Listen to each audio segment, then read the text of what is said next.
Hello class 9 students. बच्चों, आज हम करेंगे साइंस की वर्कशीट नंबर 44 और ये डेट है 14 अक्टूबर की वर्कशीट है आपकी। चैप्टर है आपका एक नया टिश्यू उत्तक और इसमें फर्स्ट पार्ट आज हम समझेंगे मेरिस्टेमेटिक टिश्यू विभज्योतक उत्तक। ये उत्तक का ही एक प्रकार है। तो आइए शुरू करते हैं आज का एक नया चैप्टर, एक नई वर्कशीट 44। इस वर्कशीट की स्टार्टिंग में ज्ञान जिज्ञासा दीदी से पूछ रहा है कि how do the cells in our body work and do plant cells function the same way as our cells work. जिज्ञासा दीदी, हमारी कोशिकाएं शरीर में किस प्रकार कार्य करती हैं और क्या पादपों पौधों की कोशिकाएं भी हमारे शरीर की कोशिकाओं की तरह ही कार्य करती हैं? क्या जो जंतुओं में वही कोशिकाएं कार्य करती हैं जो पौधों में कार्य करती हैं? तो जिज्ञासा दीदी क्या कह रही हैं? ज्ञान, as you already know that the animals and plants both are multicellular organisms. ज्ञान, जैसा कि तुम पहले से ही जानते हो, जंतु तथा पादप दोनों ही बहुकोशिक जीव हैं, यानी इनके शरीर जो हैं वो मल्टी सेल से बने हैं, एक से ज़्यादा कोशिकाओं से बने हुए हैं, इसलिए ये मल्टीसेलुलर ऑर्गेनिजम्स हैं। These are made up of many different type of cells and all cells are not able to perform all the functions. जो विभिन्न प्रकार की कोशिकाओं से इनके शरीर बने हैं, इन जीवों में सभी कोशिकाएं सभी कार्य करने में सक्षम नहीं होती, इसलिए इन जीवों में प्रत्येक कार्य कोशिकाओं के विभिन्न समूहों द्वारा किया जाता है। ज्ञान, जब एक ग्रुप ऑफ सेल्स जो कि सिमिलर हो स्ट्रक्चर में और उनका फंक्शन भी सेम हो, उसे हम कहते हैं टिश्यूज, उत्तक। A group of cells that are similar in structure and performing same functions, they are called as tissues. कि उत्तक किसे कहते हैं? एक ही प्रकार की संरचना जिनकी बनावट समान हो और कार्य करने वाले कोशिकाओं के समूह को एक ही प्रकार का ही कार्य करें, क्योंकि बनावट सेम है, स्ट्रक्चर सेम है, तो उन्हें हम कहते हैं उत्तक। विभिन्न प्रकार के उत्तक मिलकर अंगों का निर्माण करते हैं। Different types of tissues combine together to form an organ which are capable of performing a specialized function in these organisms। और यही विभिन्न प्रकार के उत्तक जब एक विभिन्न अंगों में लग जाते हैं तो विभिन्न अंगों के उत्तकों की कोशिकाएं अलग होती हैं जो निश्चित कार्य करने में सक्षम होती हैं। मनुष्य और पादप दोनों में ही अलग अलग कार्य करने के लिए अलग अलग प्रकार के उत्तक होते हैं। Plants and animals both have different type of specialized tissues and organs to perform specific functions। तो दोनों में समान कोशिकाएं एक जैसा कार्य नहीं करती, क्योंकि दोनों के टिश्यूज अलग हैं और उनके फिर फंक्शंस भी अलग हैं। आप पिक्चर में यहाँ देख रहे हो, सबसे छोटा जो बेसिक यूनिट है, फंडामेंटल यूनिट भी जिसे कहते हो, आधार कहते हो जीवन का, वो है सेल, कोशिका। और कोशिकाएं जब आपस में जुड़ जाती हैं, एक ही तरीके का समूह कोशिकाओं का, इन्हें हम कहते हैं फिर उत्तक, जिसे इंग्लिश में टिश्यू कहते हैं। और जब आपस में टिश्यू मिल जाते हैं तो वो बनाते हैं एक अंग, ऑर्गन। टिश्यूज मिलकर फिर ऑर्गन बनाते हैं और ऑर्गन आपस में जुड़कर क्या बनाते हैं? Organ system. अंग से बनता है अंग तंत्र। तो इस तरह यह हायरार्की काम करती है। सबसे पहले सेल, फिर उसके बाद टिश्यू, टिश्यू के बाद ऑर्गन और ऑर्गन के बाद ऑर्गन सिस्टम। तो ये हायरार्की आप याद भी रखेंगे। तो आइए बढ़ते हैं इस वर्कशीट के अगले पार्ट की ओर। आपको आगे समझा रखा है कि एनिमल टिश्यूज और प्लांट टिश्यूज में क्या फ़र्क होता है, जंतु उत्तक और पादप उत्तक में क्या अंतर होता है। तो समझते हैं। First, most of the part of animal tissues are living.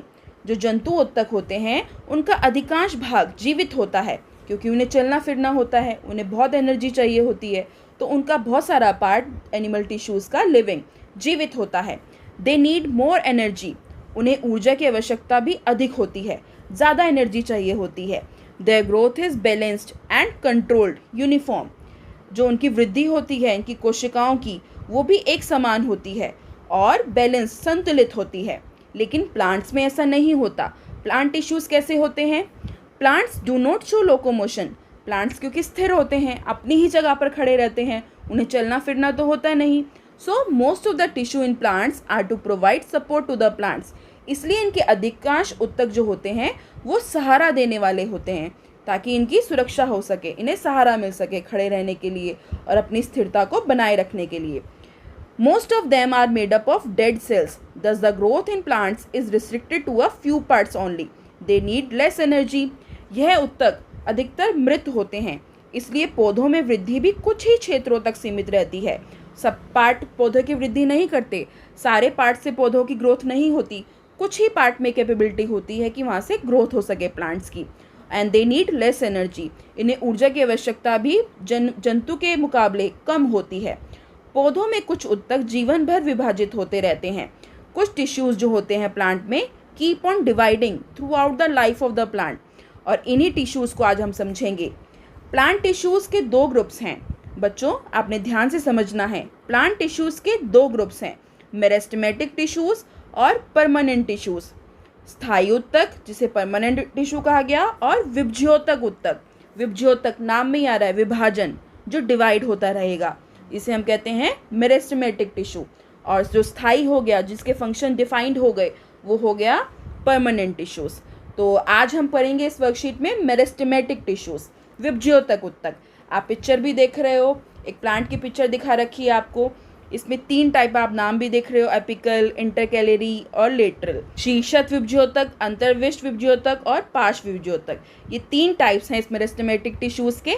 आइए अब इसको अच्छे से समझते हैं कि क्या होता है मेरिस्टेमेटिक टिश्यू, विभज्योतक उत्तक।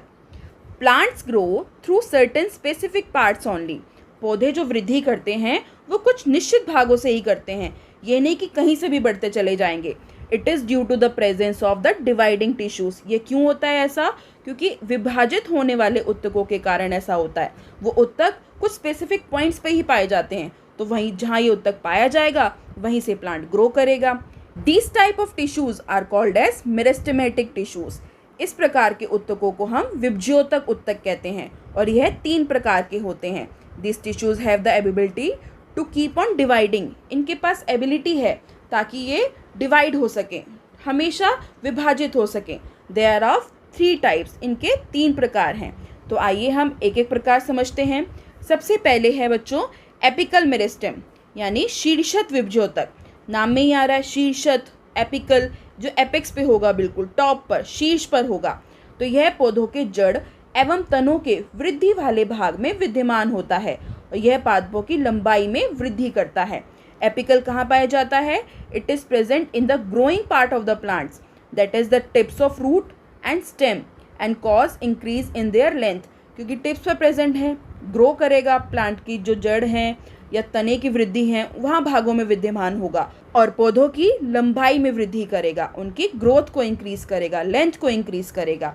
आप पिक्चर में देख रहे हो एपिकल कहाँ पर? बिल्कुल टिप पर दिखाया हुआ है स्टेम के, इसलिए इसका नाम है शीर्षत विभज्योतक। तो आइए अगला प्रकार समझते हैं। नेक्स्ट टाइप है इंटरकैलरी मेरिस्टेम, अंतर्विष्ट विभज्योतक। Intercalary, they are present at the base of the leaves और इंटरनोड्स ऑफ द ट्विग्स। ये पत्तियों के आधार या फिर टहनी के पर, जिसे इंटरनोड कहते हैं, इनके दोनों पर उपस्थित होता है ये अंतर्विष्ट।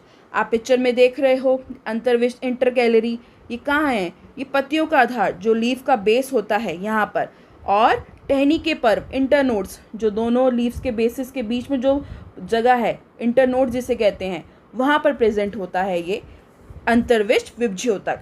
तीसरा प्रकार है लेटरल मेरिस्टेम, यानी पार्श्व विभज्योतक। ये क्या करता है? तने की परिधि अथवा मूल में वृद्धि पार्श्व विभज्योतक के उत्तक के कारण ही होती है। जो ग्रोथ होती है in the girth of stem और roots is due to the lateral meristematic tissue. Cambium जो बढ़ता है, ग्रोथ, मोटाई जिसे आप देख रहे हो पिक्चर में, तो मोटाई आप इसी मेरिस्टेम के कारण होती है, जिसका नाम है पार्श्व विभज्योतक, lateral meristem. Next part, properties of meristematic tissues, विभज्योतक उत्तक के गुण। The cells are highly active, they keep on dividing. क्योंकि इन उत्तकों की कोशिकाएं निरंतर विभाजित होती रहती हैं, बहुत एक्टिव सेल है ये। Second, they have a lot of cytoplasm, thin cell walls and well defined nucleus. इनके पास बहुत अधिक कोशिका द्रव्य, पतली कोशिका भित्ति और स्पष्ट केंद्रक होता है, ये इनका गुण है।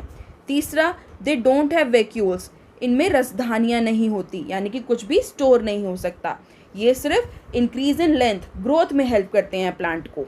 तो समझे आप कि कैसे मेरिस्टेमेटिक टिश्यू काम करता है और कितने प्रकार होते हैं? इसके 3 प्रकार होते हैं। आप पिक्चर से भी समझ सकते हैं, डायग्राम की प्रैक्टिस भी कीजिएगा और नाम लर्न भी कीजिएगा ठीक से। लास्ट में आपको एक कोविड रिलेटेड मैसेज दे रखा है कि जब भी आप कहीं बाहर जाएं, वेयर अ मास्क ज़रूर पहनें और कोविड से अपनी सुरक्षा रखें। तो बच्चों, बढ़ते हैं इस वर्कशीट के लास्ट पार्ट की ओर। स्वयं को जांचिए। चेक योरसेल्फ, स्वयं को जांचिए। फर्स्ट क्वेश्चन है, व्हाट आर टिश्यूज? उत्तक क्या हैं? हमने अभी समझा था कि उत्तक क्या होते हैं। जब एक ही प्रकार की संरचना और कार्य करने वाले कोशिकाओं के समूह को हम उत्तक कहते हैं। A group of cells that are the similar in structure and performing same functions, they are called tissues. Second question, write to difference between plants and animal tissues. पादप और जंतु उत्तकों में कोई दो अंतर लिखिए। तो आप लिख सकते हैं फर्स्ट डिफरेंस कि most of the part of animal tissues are living और they need more energy, they growth are balanced.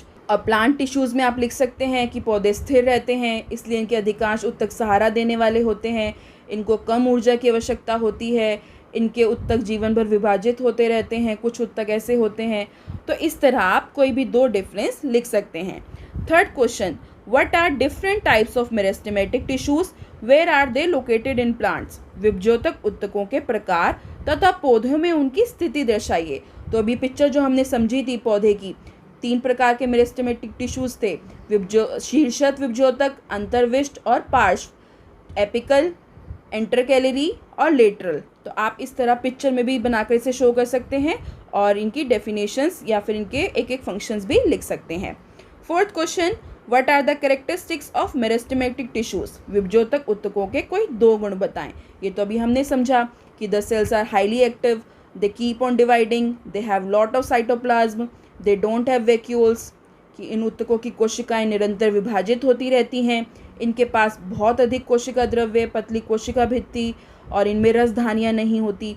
तो आप कोई भी दो गुण यहाँ से लिख सकते हैं। तो बच्चों, ये थी हमारी आज की वर्कशीट नंबर 44।